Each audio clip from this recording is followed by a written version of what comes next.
नमस्कार, news for nation देख रहे हैं आप। मैं हूं आपके साथ रश्मि। बिहार सरकार अब देवी देवताओं के नाम पर जमीन को करने की तैयारियों में जुट चुकी है। जहां आपको बताएं कि अब ये नई व्यवस्था बिहार में लागू की जाएगी, जिसके तहत मठ और मंदिर के जो असली मालिक हैं वो पुजारी नहीं बल्कि देवी देवता ही होंगे। और इसको लेकर किस तरह से इस नियम में बदलाव बिहार सरकार की तरफ से किए जा रहे हैं, क्या कुछ नई व्यवस्था बिहार में लागू की जाएगी और क्या कुछ कहना है बिहार के मुख्यमंत्री नीतीश कुमार का, इसकी पूरी जानकारी आपको देते हैं। बता दें कि बिहार सरकार जल्द ही मठों और मंदिरों की जमीन के मालिकाना के बारे में बड़ा फैसला लेने जा रही है। अब राज्य में मठों और मंदिरों की जमीन का स्वामित्व बदल जाएगा। दरअसल राजस्व विभाग के रिकॉर्ड में महंत और पुजारी के बदले संबंधित इष्ट देव का नाम दर्ज किया जाएगा। विधि मंत्री प्रमोद कुमार ने शनिवार को इस बात की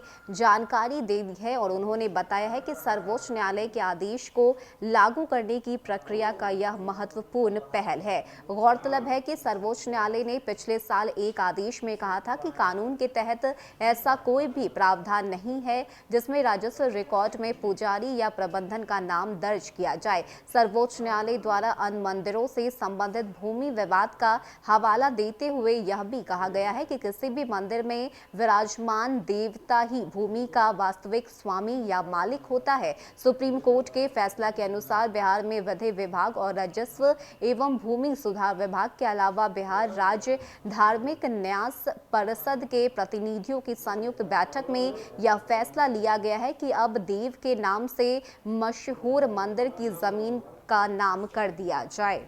बता दें कि बैठक में यह भी फैसला लिया गया है कि बिहार में सर्वोच्च न्यायालय के आदेश का हर हाल में पालन किया जाएगा। प्रमोद कुमार ने कहा है कि इस बैठक के बाद विधि विभाग इस बात का आंकड़ा जुटाने में लगा है कि सरकार के रिकॉर्ड में मठों और मंदिरों के नाम वास्तव में कितनी जमीन है। साथ ही इस बात को भी पता किया जा रहा है कि इसका स्वामित्व किसके पास है। मंत्री ने कहा है कि सरकार यह भी देख रही है कि किसी भी मठ मंदिर के पास रिकॉर्ड से अधिक जमीन तो नहीं है। मंत्री की माने तो नई तरह की जो व्यवस्था होगी उसमें मठ मंदिर की जमीन और दूसरे संपत्तियों की अवैध ढंग से खरीद बिक्री पर रोक लगाई जाएगी। मंत्री ने बताया कि सरकार को इस तरह की शिकायतें मिल रही थी जिसमें यह बताया गया कि महंत और पुजारी मठ मंदिर के संपत्ति को बेच रहे हैं। प्रमोद कुमार ने कहा है कि नई व्यवस्था लागू करने के लिए विधि विशेषज्ञों से भी सलाह मशवरा किया जा रहा है और जल्द ही सरकार इस पर आदेश जारी कर सकती है। यानी कि जिस तरह से अवैध